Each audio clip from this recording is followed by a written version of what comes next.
In 1960, I went to a completely segregated high school in Jackson. There were no, this was 5 years after the Brown public school desegregation decision, and there was no school integration in the state of Mississippi at all.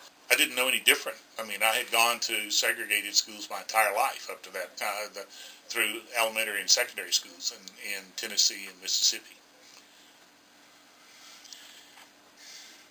To start with, it's dangerous, and everybody knows that.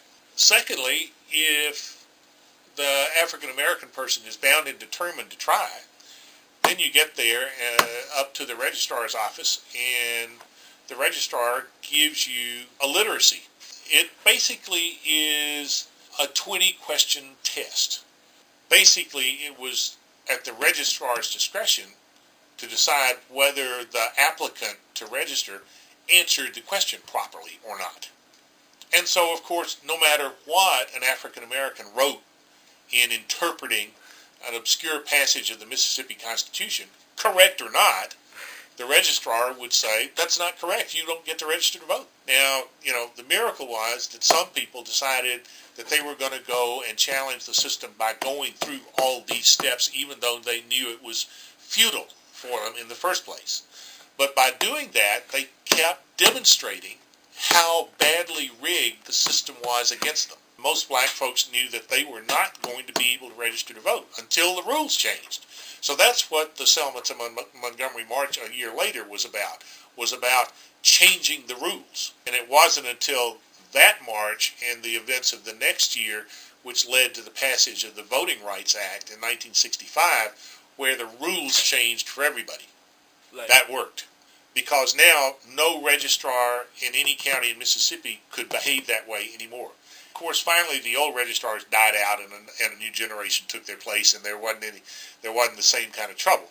But the people who set out to get political rights established were exceedingly courageous people. People around the rest of the country could recognize the set of injustices that were made publicly obvious by the actions of the civil rights proponents and the reactions of officials and law enforcement officials of the time to try to squelch those activities and not change. What local officials were basically doing was trying to support the status quo. In the fall of 1964, and that was the occasion where 4 African American girls were killed in Sunday school class. At that point, the bombing of that church was just kind of a watershed moment. With everything that had gone on before that, the whole community sort of paused and said, what are we coming to? In a matter of weeks and months, all of that changed. Partly because it was now the new law of the land and there'd been a lot of attention paid to it. But partly because the 16th Street Baptist Church had been bombed and 4 children died. And that began to change the atmosphere. I mean, there could have been